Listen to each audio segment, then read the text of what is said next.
Lo vamos a volver a leer.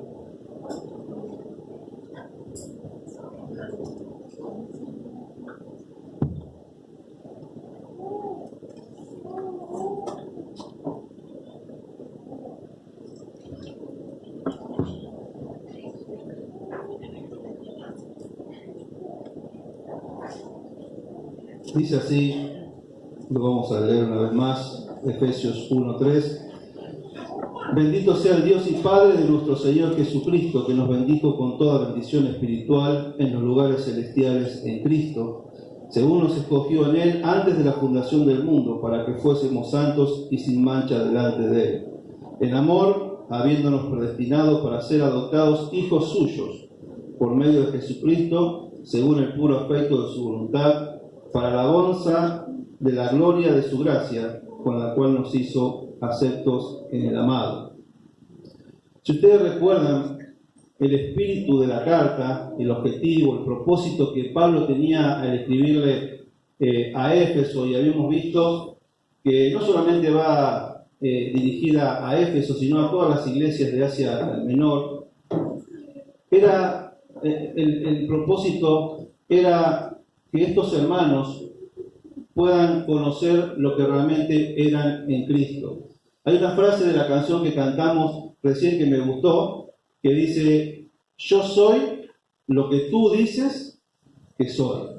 Porque nosotros creemos muchas mentiras de nosotros.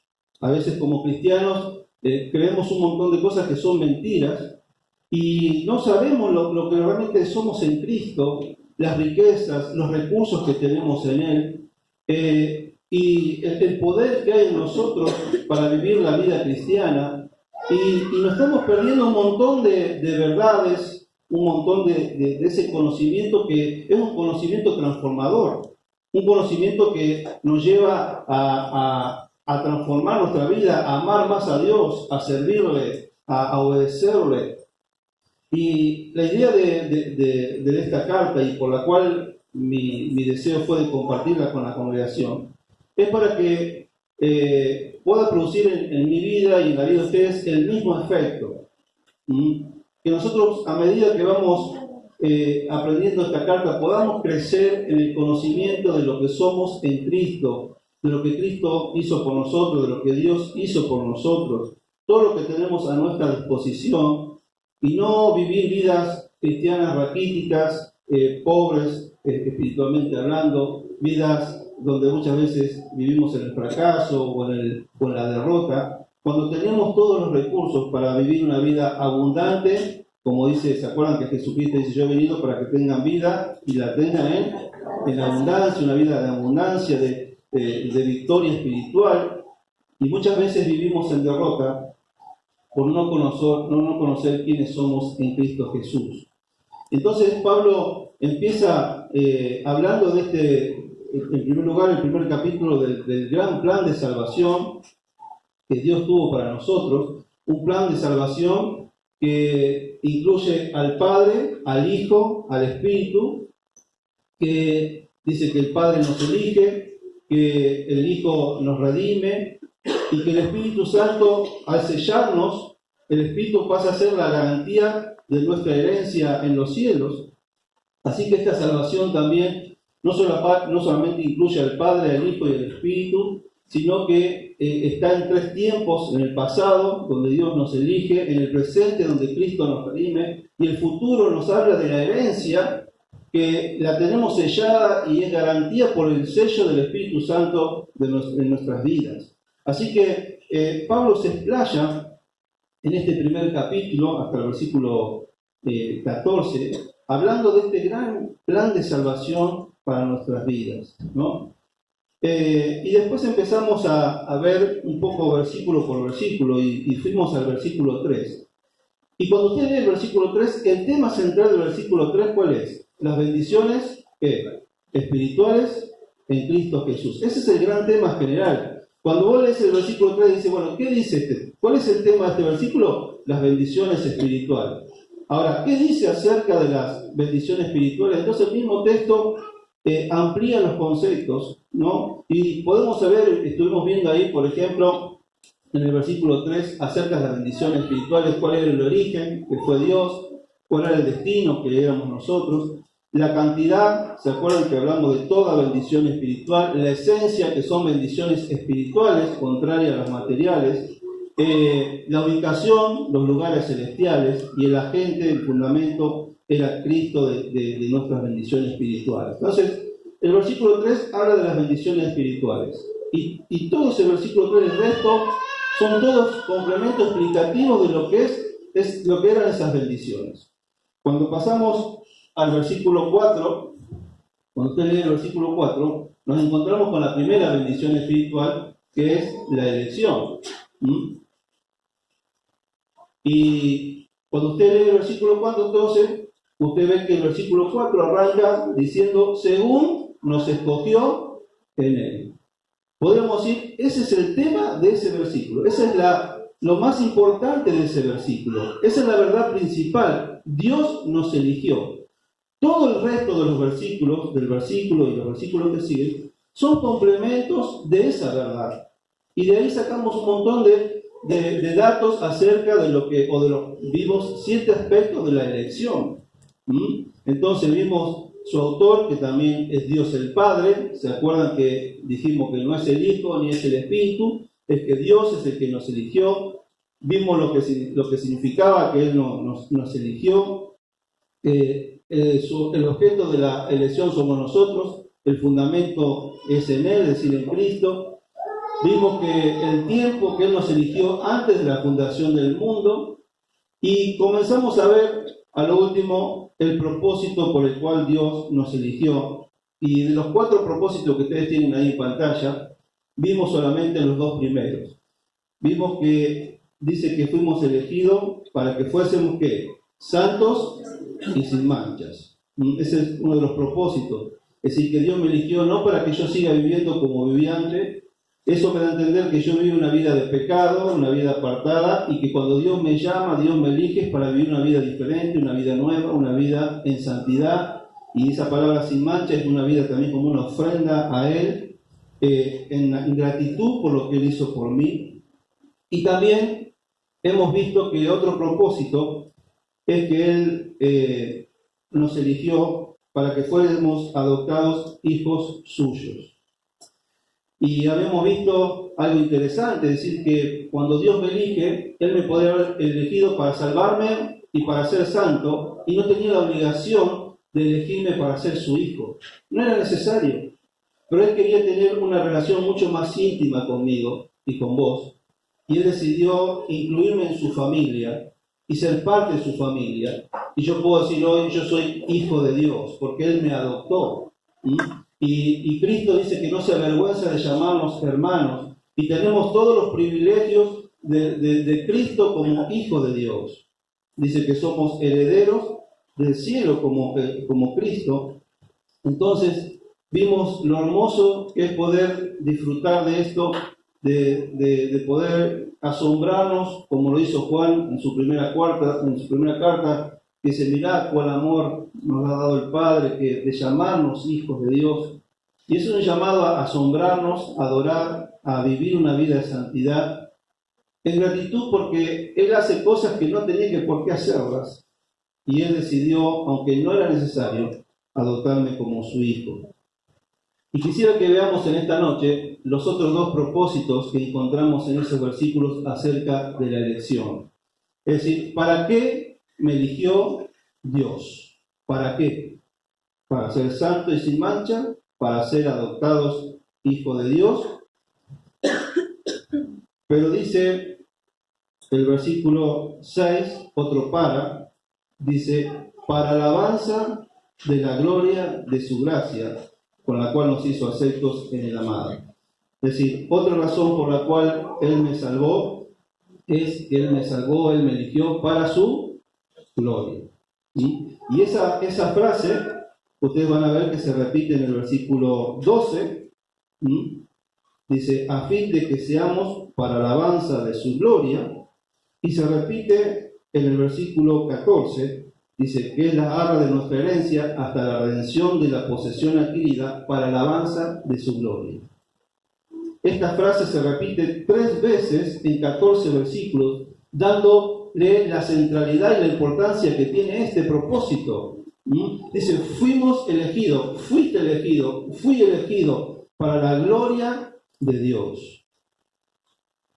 Ahora, fíjense que nosotros podemos decir, bueno, me eligió para que sea santo y me eligió para que sea su hijo, pero siempre, para Dios, siempre va a haber un propósito mucho más sublime, un propósito superior a cualquier otro propósito. Si bien nuestra salvación, que seamos santos, que seamos hijos, es importante, pero Dios tiene un propósito mucho más, que va mucho más allá de nosotros, que es su gloria. Él no solamente me eligió para que yo sea salvo, para que sea su hijo, para que sea santo. Él me salvó para su gloria. Y esto nos hace pensar que cuando nosotros escuchamos Dios me eligió, nosotros pensamos que el centro somos nosotros. Dios me eligió a mí, el centro soy yo. Pero allí nos damos cuenta que aún en la elección de Dios, el centro sigue siendo Él. Siempre el centro es Él. El centro no soy yo. El centro de todo es Dios. Dios, a Él sea la gloria. Él merece la gloria. Y en todos los aspectos de nuestra vida vamos a ver, el centro no somos nosotros. El centro es Dios. Por eso muchas veces las personas van equivocadamente en la iglesia, pensando que en la iglesia el centro son ellos. Entonces van a la iglesia buscando para su bien. Bendíceme, sáname, prospérame, ayúdame. Y van a la iglesia pensando que ellos son el centro y Dios está a disposición de la gente. Pero Dios dice, no, esperen un momentito, el centro sigo siendo yo. Y ustedes son para mi gloria. Yo no estoy para ayudarlos a ustedes, aunque Él lo hace, pero el énfasis, el enfoque es que Él es el centro y yo he sido creado y salvado para su gloria. Y cuando nosotros empezamos a vivir de esa manera, nuestra vida cambia. Incluso cuando venimos a este lugar, tenemos que saber que el centro es Dios, no somos nosotros. Que Dios nos bendice cuando venimos acá, por supuesto. Que salimos edificados de acá cuando venimos a la iglesia, es cierto. Que salimos reconfortados y con todas las bendiciones, es cierto. Pero este culto se realiza para Dios. Porque Dios es el centro y Él merece la gloria.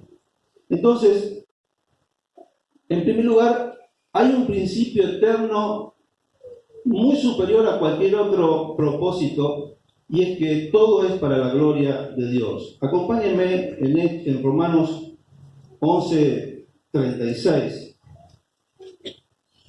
El último versículo del capítulo 11 de Romanos.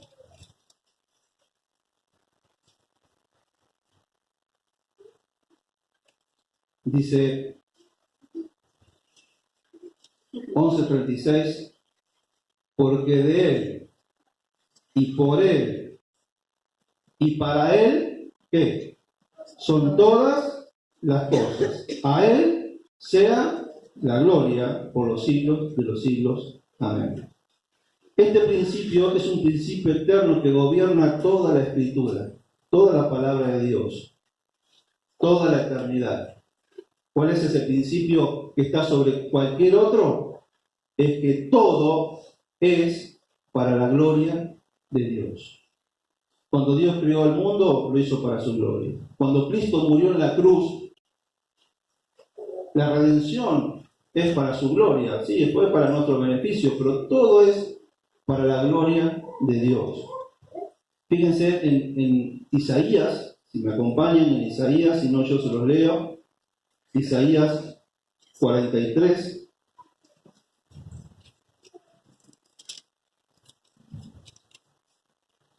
Versículo 7.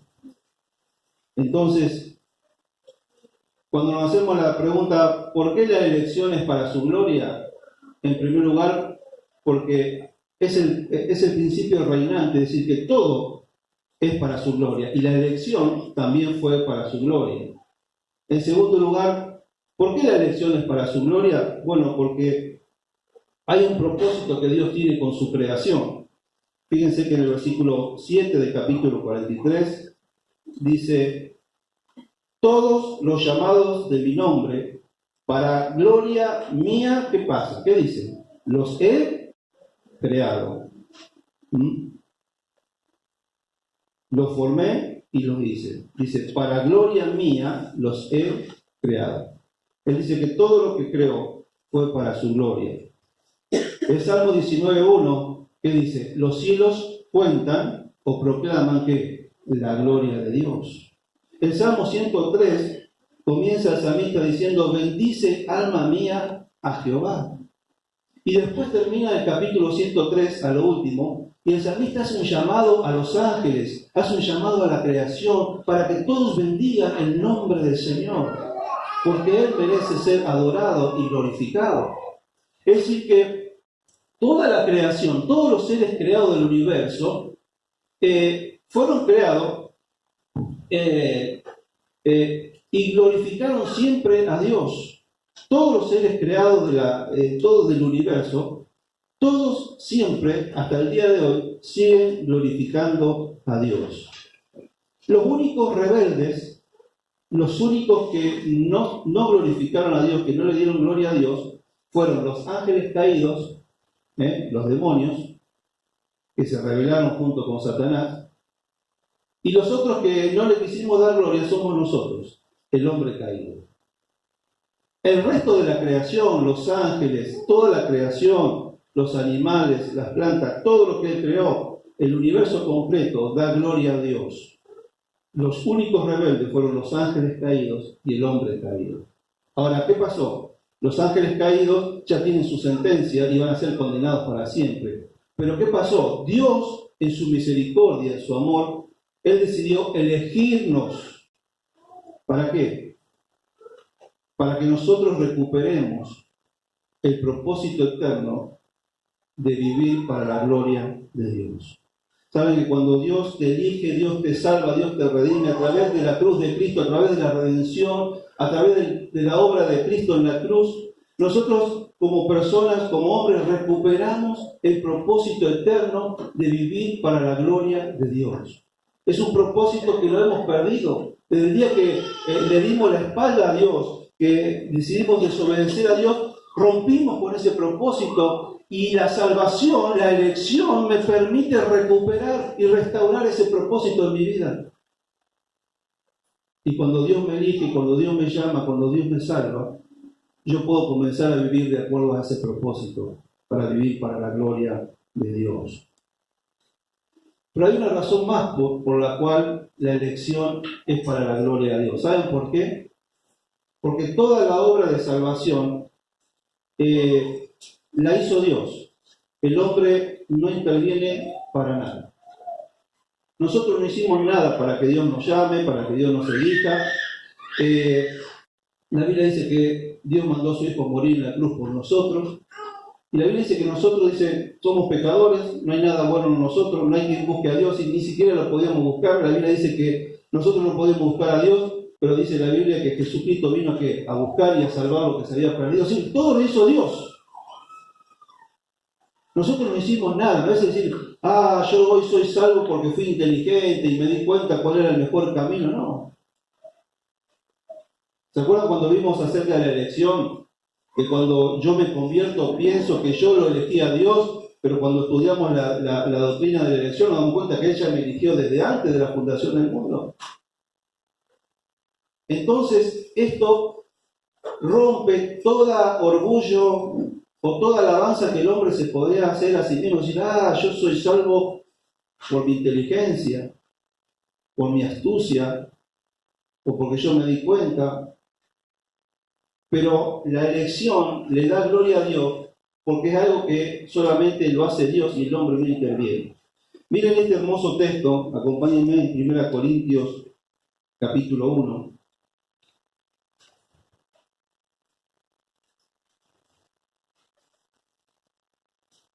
1 Corintios capítulo 1, versículo 26.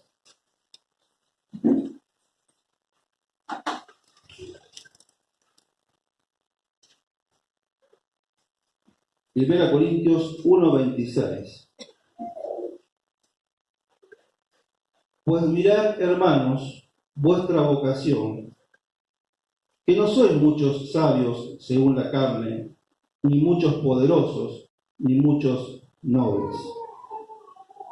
Sino, dice, que lo necio del mundo escogió Dios para avergonzar a los sabios, y lo débil del mundo escogió Dios para avergonzar a lo fuerte, y lo vil del mundo y lo menospreciado escogió Dios, y lo que no es para deshacer lo que es, a fin de que nadie se jacte o se gloríe en su presencia.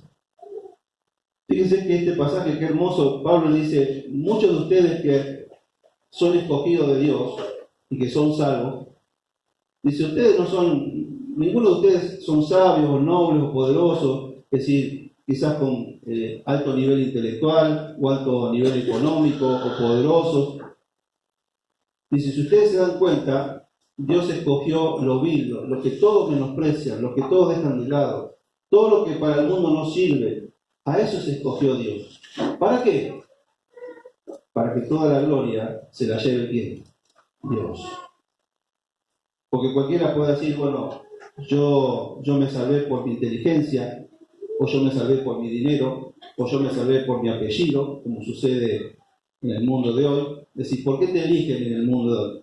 Y por tu conocimiento intelectual, o por tu apellido, o por tu dinero. Entonces hay gente que paga, entonces tiene beneficio, otros porque tienen un apellido, entonces tienen influencia. Y todos pueden decir, bueno, fue por mérito mío que me eligieron. Pero cuando hablamos de la elección de Dios no tenemos mérito alguno. Dios me eligió, yo siendo lo más débil, lo más vil, lo más menospreciado, Dios me eligió para mostrar en mi vida su gloria. Entonces, por eso Pablo dice que uno de los propósitos de la elección es la gloria de Dios, porque todo lo hizo Él. Miren en 2 Tesalonicenses, capítulo 1,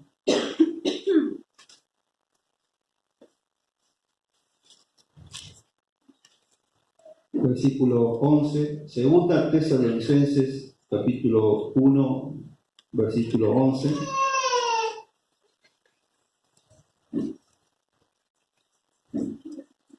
Por lo cual, asimismo oramos siempre por vosotros, para que nuestro Dios os tenga por dignos de su llamamiento y cumpla todo propósito de bondad y toda obra de fe con su poder, para que el nombre de nuestro Señor Jesucristo sea glorificado ¿en dónde? En vosotros. Y vosotros en Él, por la gracia de nuestro Dios y del Señor Jesucristo. Dice, para que el nombre de nuestro Señor Jesucristo sea glorificado en nosotros. Es decir, que nuestra vida le pueda dar gloria a su nombre. Ahora, ¿qué implicaciones prácticas tiene esto para mi vida?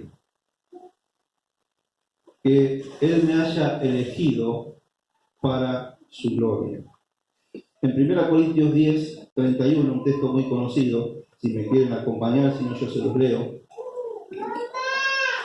dice, si pues coméis o bebéis o hacéis otra cosa, hacerlo todo para la gloria de Dios.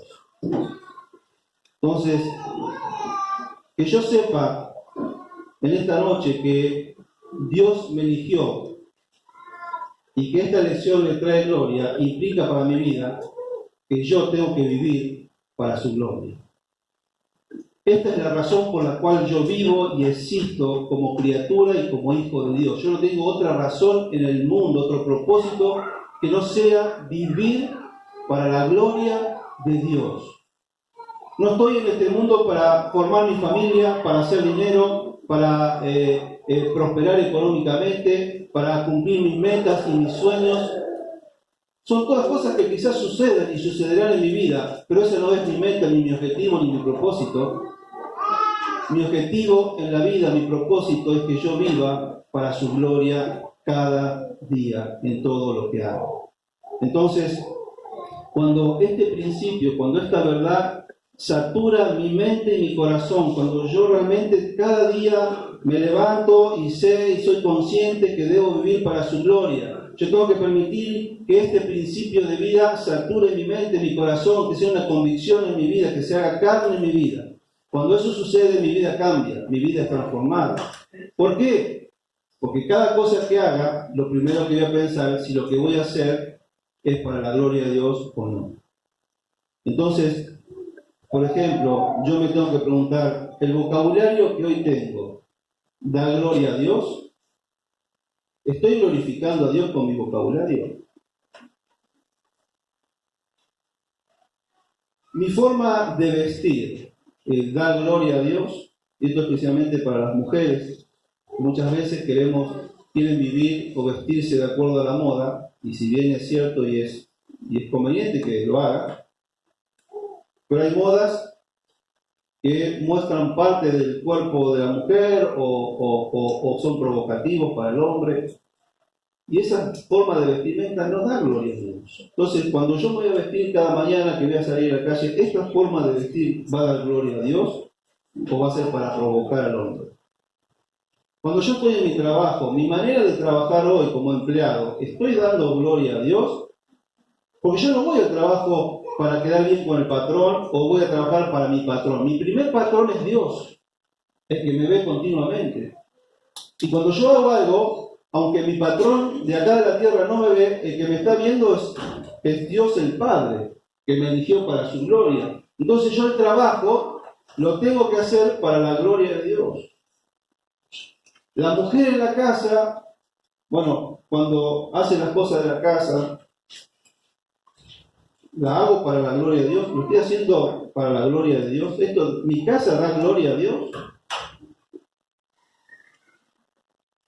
Yo como esposo, la manera que le estoy contestando a mi esposa, la manera que estoy tratando a mi esposa, ¿eso da gloria a Dios? Yo como esposa, la manera que estoy tratando a mi marido, ¿estoy dando gloria a Dios? Yo como hijo, ¿estoy obedeciendo y estoy dando gloria a Dios con mi vida cada día? ¿Se dan cuenta que tocamos todas las áreas y ante cada cosa vos tenés que preguntarte, esto que voy a hacer, esto que voy a decir, de esta manera que voy a vestir, esta forma de hacer negocio, de esta manera que estoy haciendo este negocio, ¿esto da gloria a Dios o no está dando gloria a Dios? Eso, mi hermano, es vivir para su gloria. Es que ante cada cosa yo tengo que tener ese discernimiento, esa respuesta rápida, es decir, ¿esto va a ser para la gloria de Dios o no? Y muchas de nuestras maneras de responder, de hablar, de vestir, de conducirnos, cambiarían totalmente cuando lo pasamos por ese filtro y decimos, bueno, yo quiero vivir para la gloria de Dios. Eso es ser un cristiano, ser un hijo de Dios. No es venir a una iglesia, no es practicar una religión. Es vivir para la gloria de Dios por amor a Él. Porque Él me eligió. Él restauró mi propósito en la vida.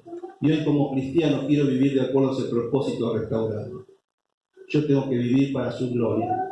Y vivir para su gloria no es venir a cantarle aquí a la iglesia. Vivir a su gloria es presentar, como dice Romanos 12:1, presentar mi cuerpo, que todos los días, como un sacrificio vivo, santo y agradable a Dios, que la Biblia dice, esta es la manera racional de adorar a Dios. Entonces, hermanos, ¿se dan cuenta cómo el conocer lo que Dios quiere para nuestras vidas, el conocer lo que Dios ha hecho con nosotros, no solamente me ayuda a saber quién soy, sino qué es lo que implica ahora eso en mi vida? Por eso que cuando decíamos, Dios no me eligió para que yo siga viviendo como antes, Dios me eligió para que sea santo y sin mancha, para que mi vida sea una ofrenda para Él y para que ahora viva para su gloria. Amén.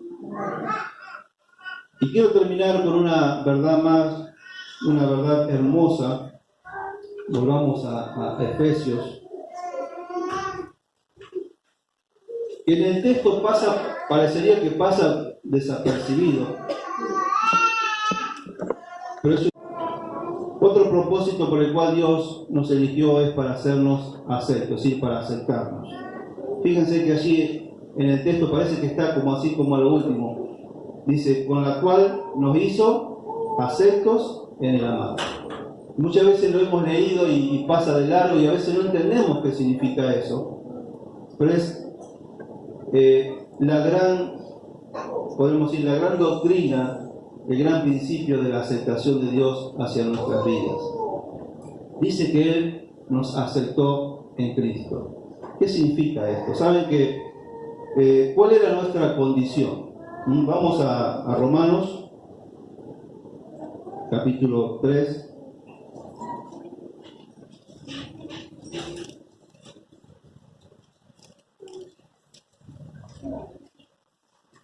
Romanos capítulo 3, versículo 9. ¿Qué pues? ¿Somos nosotros mejores que ellos? En ninguna manera. Pues ya hemos acusado a judíos y a gentiles que todos están bajo pecado. Pablo viene hablando y viene mostrando que tanto los judíos que tenían una religión como los gentiles, todos estamos bajo pecado. Y él dice, como está escrito, no hay justo ni en uno, no hay quien entienda, no hay quien busque a Dios, todos se desviaron a una, se hicieron inútiles, no hay quien haga lo bueno, no hay ni siquiera uno. Y el versículo 18 dice, no hay temor de Dios delante de sus ojos. Y entonces el versículo 23 dice, por cuanto todos pecaron, están destituidos ¿de qué? De la gloria de Dios. Esa es la situación nuestra. Nosotros estábamos destituidos de la gloria de Dios. El pecado nos separó de Dios. Dios odia el pecado. Y el pecado nos separa de Dios. ¿No? Dice la Biblia que por nuestro pecado estamos destituidos de la gloria de Dios. Estamos lejos de la gloria de Dios. No podemos vivir con Dios, no podemos tener relación con Dios. El pecado es la gran barrera entre Dios y los hombres. Y eso lo pudimos ver en el Edén. ¿Se acuerdan cuando Dios tenía una hermosa comunión con Adán y Eva? Pero cuando ellos pecaron, ¿Dios qué tuvo que hacer? Dios los echó ¿de qué? Del huerto del Edén. Y no pudieron estar más en la presencia de Dios. Fueron echados por su pecado. Entonces, a partir de ese momento, la gran pregunta es, ¿cómo hacemos los hombres para volver a casa? ¿Cómo hacemos los hombres para volver a Dios? ¿Cómo hacemos los hombres para que Dios nos vuelva a aceptar? Porque Dios en un momento parecería que nos rechazó por nuestro pecado. ¿Cómo hacemos ahora para que Dios nos vuelva a aceptar de nuevo? Cuando nació la nación judía, los judíos, Dios le instituyó una serie de sacrificios para que ellos pudieran tener comunión con Dios, y tenían que hacer sacrificio y matar animales para que la sangre de animales pueda de alguna manera cubrir sus pecados y de esa manera puedan acercarse a Dios. Pero todos los días, todos los meses tenían que matar animales porque el pueblo seguía pecando y no era suficiente. Entonces, fíjense que siempre en el hombre, nosotros hasta el día de hoy, hay en nosotros una conciencia de que tenemos que acercarnos, buscar la manera de que Dios nos acepte. Es más, muchas veces nosotros tenemos la idea de un Dios enojado, de un Dios ogro, de un Dios al cual tenemos que satisfacer, a ver de qué manera qué cosas puedo hacer para agradarlo, para llegar a tener un acercamiento con Él. Esa es muchas veces la sensación que nosotros tenemos como hombres, de saber que parecería que siempre tenemos que estar haciendo algo. Es decir, yo obedezco o tengo que obedecer o hacer cosas para que Dios me acepte. Por ejemplo, los griegos, que habían inventado un montón de dioses, ellos en su mente tenían siempre la idea de que sus dioses estaban siempre airados, siempre enojados, y que ellos tenían que hacer sacrificios para aplacar la ira de sus dioses. Pero parece que siempre nosotros como humanos teníamos que hacer algo para agradar a los dioses, para que los dioses nos acepten y no nos castiguen. Hasta el día de hoy, la religión porque mucha gente busca en la religión, y la religión no deja de ser una manera de acercarme a Dios. La palabra religión viene del latín, que significa, viene una derivación que es religar, volver a ligar o volver a unir. Y eso significa ligar de nuevo, es decir, ligar de nuevo con Dios, unirme nuevamente con el Creador. Es decir, que la religión se creó, se formó, ¿para qué? Para que sea un camino para que yo pueda volver a Dios, vuelva a ligarme con Dios, a unirme con Dios. Por eso la gente se torna religiosa o elige una religión, y cada religión tiene ritos, costumbres, sacrificios, credos, confesiones, cosas que el hombre tiene que hacer. A través de esa religión piensa que él, haciendo eso, va a llegar a Dios y Dios lo va a aceptar. Ahora, cuando leemos lo que hemos leído en esta noche, que hemos sido aceptos en el amado, Dios, ¿qué nos dice Dios? Dios dice: no, esperen un momentito. Ustedes no tienen que hacer nada para que yo los acepte. Uy, ¿es cierto eso? Yo siempre, toda mi vida, entendí que yo tenía que hacer cosas para que Dios me acepte. Dios me dice: vos no tenés que hacer nada para que yo te acepte. Es más, no podés hacer nada para que yo te acepte. Dios nos dice: tus obras son como trapos de inmundicia delante de mí. Y esos trapos de inmundicia que habla Isaías eran los trapos con que las mujeres se limpiaban y se higienizaban cuando estaban menstruando. Y Dios dice: tus obras son como esos trapos de inmundicia delante de mí. Tu mejor obra, lo mejor que vos podrías hacer, son como esos trapos de inmundicia. No podrías hacer nada para acercarme a mí, para acercarte a mí. No puedo hacer nada para que yo te acerque. Entonces Dios te dice: espera un momentito, no tenés que hacer nada para que yo te acepte. Ya todo lo hizo mi Hijo Jesucristo en la cruz. Él vivió una vida perfecta y Él murió en la cruz. Y en la cruz Él cargó tus pecados y Él imputó sobre tu vida toda su justicia. Y yo ahora te veo justo a través de Jesucristo, y yo te acepto a través del amado, es decir, te acepto a través de mi Hijo. Pero vos no tenés que hacer nada, porque no podés hacer nada. Entonces, Dios te dice: para ser aceptado por mí, no tenés que hacer nada. Solamente tenés que, es a través de mi Hijo que podés llegar a mí. Jesús dijo: yo soy ¿qué? El camino, la verdad y la vida. Nadie viene al Padre si no es por mí. Hay un solo mediador entre Dios y los hombres: Jesucristo, hombre. Entonces vos no tenés que ir a una iglesia para que Dios te acepte, vos tenés que ir a Jesucristo. Y tenés que arrepentirte de tus pecados y creer en Jesucristo, para que a través de Cristo Dios te acepte. Pero no tenés que hacer nada. Y esta es la gran verdad del Evangelio. Dios te acepta a través de su Hijo Jesús. Amén. Entonces, ¿qué implicaciones tiene eso para nuestra vida hoy? Bueno, quizás en esta noche haya personas que desean volver a casa, que sienten todavía esa necesidad, que parece que yo tengo que estar agradando a Dios y parece que nunca lo logro, y que yo quiero tener una relación personal con Dios y yo quiero volver a casa, por así decirlo. Pero hasta ahora pensé que yo tenía que hacer cosas, o ir a una iglesia, ir a una religión.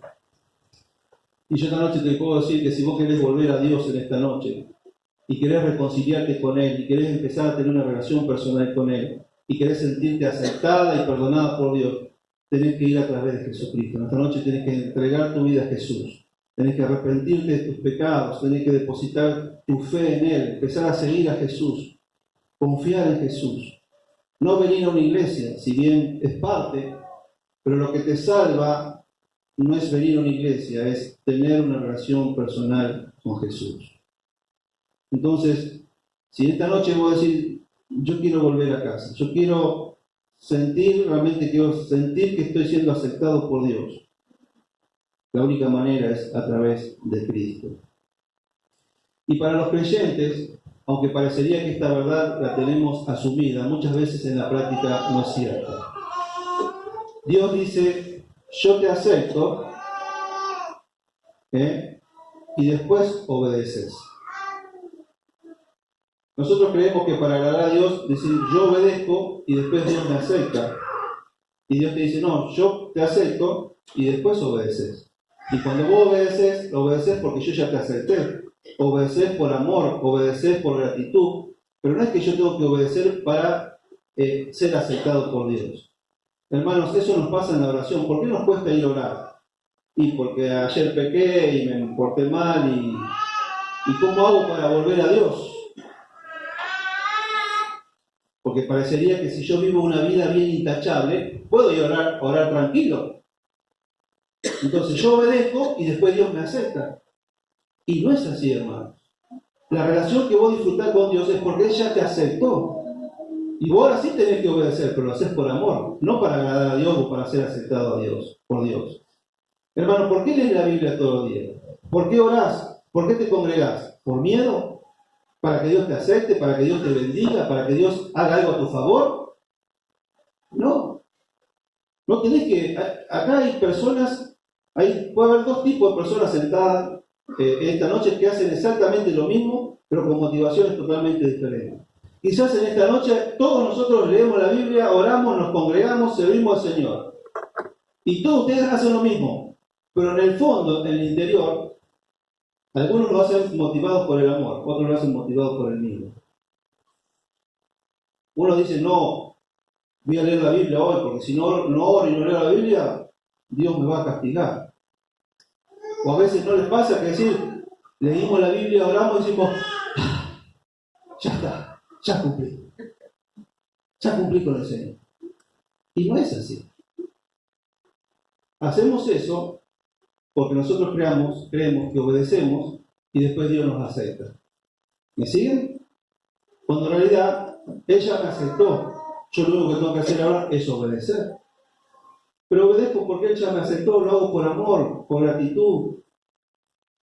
No lo hago por miedo. Entonces, a veces esta doctrina de la aceptación no la tenemos bien asimilada porque seguimos en la vida diaria practicando una religión. Venimos a la iglesia, oramos, leemos la Biblia como una religión, como un rito para poder agradar a Dios. Y es cierto que agradamos a Dios cuando hacemos eso, pero no debe ser mi motivación. Mi motivación debe ser por amor, porque ella me aceptó en mi mano. ¿Está claro? Es decir, pasa por nuestro corazón. ¿Cuál es nuestra motivación para hacer lo que hacemos? Entonces, quiero terminar aquí en esta noche, habiéndoles compartido y aprendido juntos estas dos grandes verdades de la vida cristiana. Que vivimos para su gloria y vivimos sabiendo que somos aceptados por Dios. Que no tengo que obedecer para ser aceptado. No, ya soy aceptado. Y por eso yo voy a obedecer a Dios cada día. Amén. Vamos a ponernos de pie.